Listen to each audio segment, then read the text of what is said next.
Hey, what's going on, guys? Welcome back to the Brotel. This is the banner that we've all been waiting for. The one hero that everyone's been hyped for, Ike. The man who stole 90% of the players' free-to-play virginity. If you are new to my channel and haven't seen one of my banner reviews before, basically I give you guys my thoughts mostly on the hero's pre-inheritance skill set and a bit of inheritance suggestions here and there. And without further ado, let's get started. First hero is the star of the banner, Ike, young mercenary. His max stats are 42 HP, 35 attack, 31 speed, 32 defense, and 18 resistance. His stats are pretty much what I expected from him. Just like in Path of Radiance, he has high attack and defense with really terrible resistance. As for his speed, it should actually be higher if they wanted to replicate the Ike from Path of Radiance, but I guess he would be too OP.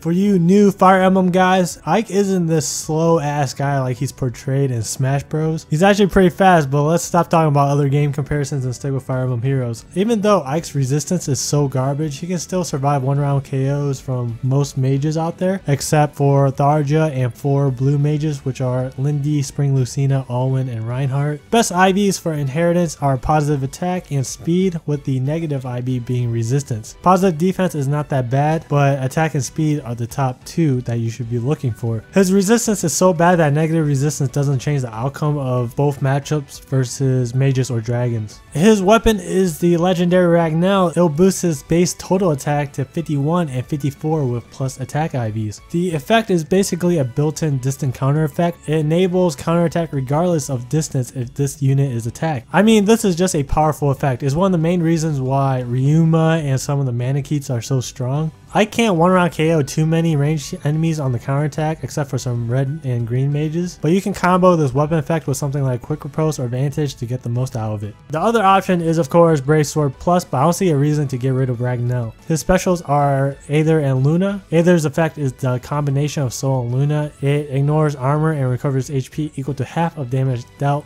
Aether is not a good skill. 5 charge is way too long, and usually 5 charge specials are just overkill, to be honest. I would recommend sticking with Luna.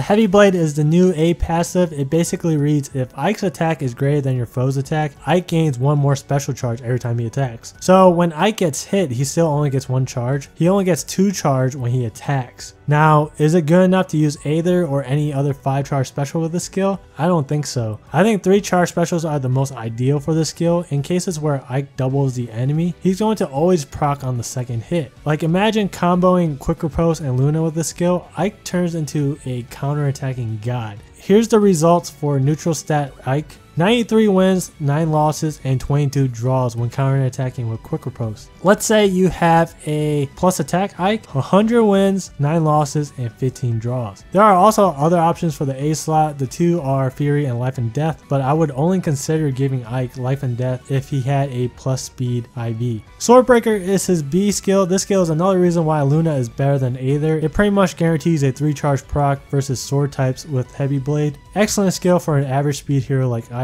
Other options are Quick Riposte and Vantage. Overall, I think Ike lived up to the hype. Ike's default kit is very good. I see comments saying, oh, Ike is overrated, Ryuma is still better. They both are top tier heroes, but Ike's default kit is better offensively and defensively compared to Ryuma's. After comparing some builds between the two, I can say that Ike is better than Ryuma only defensively. If I were to choose between the two, I would choose Ike because he has awesome skills already and you don't need to inherit too much for him. Other things to mention, best option for C skill is during attack to synergize with Heavy Blade.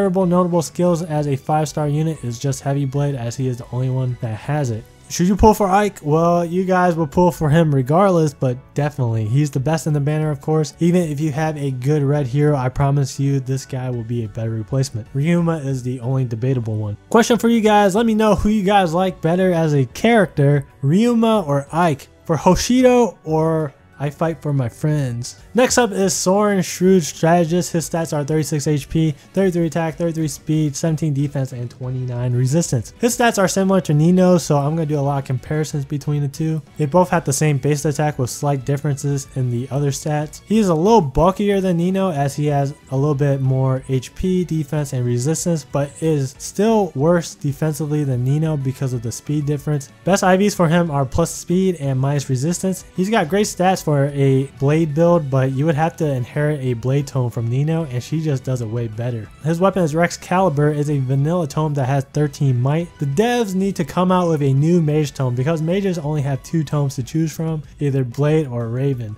And the other good tomes out there are just exclusive ones like Naga and Dire Thunder. Special is Growing Wind. It has a 5 charge cooldown and does one of those area effects. The skill sucks. Cooldown is too long and it isn't even the one with the 1.5 times damage boost. Moonbow is an alternative. Draconic Aura is another option, but only for the blade build. B passive is the second new skill, Water Sweep. If unit initiates attack, no follow up occurs against foe with magic, staff, or dragonstone. If unit's speed minus foe's speed is equal or greater than 1, foe can't counterattack. This skill is trash. Soren has to attack 3 to 4 times to take out red tomes and red dragons. Water Sweep prevents Soren from 1 round KOing Naui. The only benefit is it allows Soren to take out some of the green mages in 2 attacks without taking damage. Other options are Breaker Skills and Wings of Mercy. C passive is Fortify Resistance. This is the only good skill Soren has. Other options are Threat Resistance, Threat Defense, and any other honed skills out there.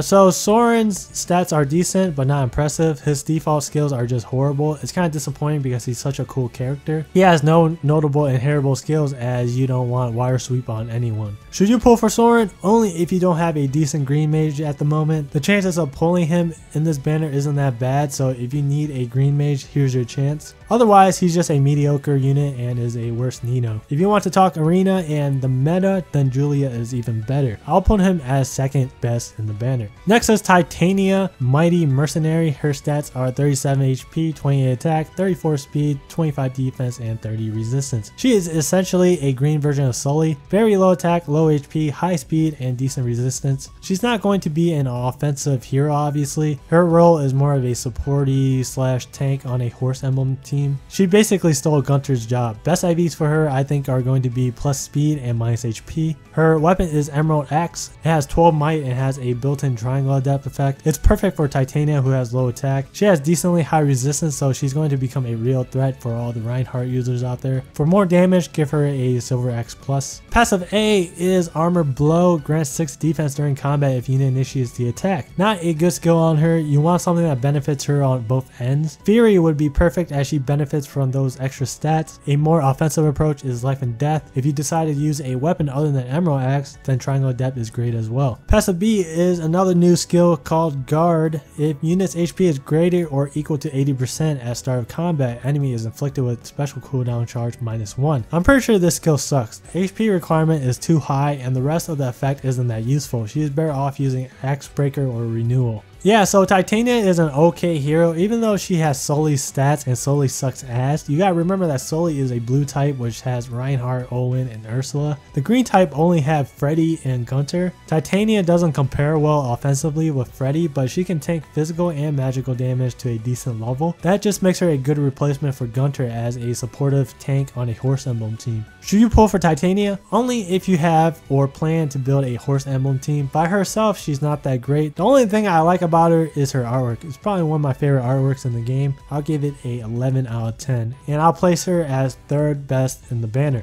The last hero is Ike's sister, Mist. I'm not going to take a lot of time reviewing her because she's just a healer. Her stats are 39 HP, 27 attack, 28 speed, 20 defense, and 34 resistance. Her default kit isn't anything special. I don't know about you guys, but once you use Rehabilitate, you can never go back to using any other staffs. If you guys didn't know, regardless of max HP, if the target ally has 7 or lower HP and they get healed by a healer with Rehabilitate, they get their HP restored to full always. And for that reason, I think Riss is better than her. Who? The bald guy with the stamina pot. Anyways, I'm just gonna go over her new skill and we'll just be done with her. The last new skill is Spur Defense Resistance 2, grants adjacent allies defense and resistance +3 during combat. Well, what is there to say? I think it's better than Spur Defense and Spur Resistance as it covers both sides. Not really much to say about it. Should you pull for Mist? Nope. Never pull for healers. I think healers are only useful for training up your guys in the tower. Worst hero in the banner. Alright dudes, if Ike wasn't in this banner, then this banner would just be underwhelming. Since Ike is in the banner, it becomes a lot better. The chances to get him aren't that great, but RNG is RNG. Some people spent 300 orbs and didn't get him, and I even know someone who pulled him on the 3rd pull. If you just want to pull a 5-star from this banner, then you got the best chances if you pull only greens. Personally, I use about 50 to 60 orbs, and I got a 5-star neutral IV Eldigan on my first pull and a plus attack minus defense Minerva near the end. If you guys ever wonder why I don't do summoning videos, it's because I'm trying to stay free to play right now, so I usually don't have a lot of orbs to make a video out of it. Maybe next time I'll just slap on a short session at the end of one of these review videos, but who knows. If you guys enjoyed the review, don't forget to give it a like. Subscribe to my channel if you want to see more Fire Emblem Heroes content. Thank you guys for watching, and I'll see you guys in the next video.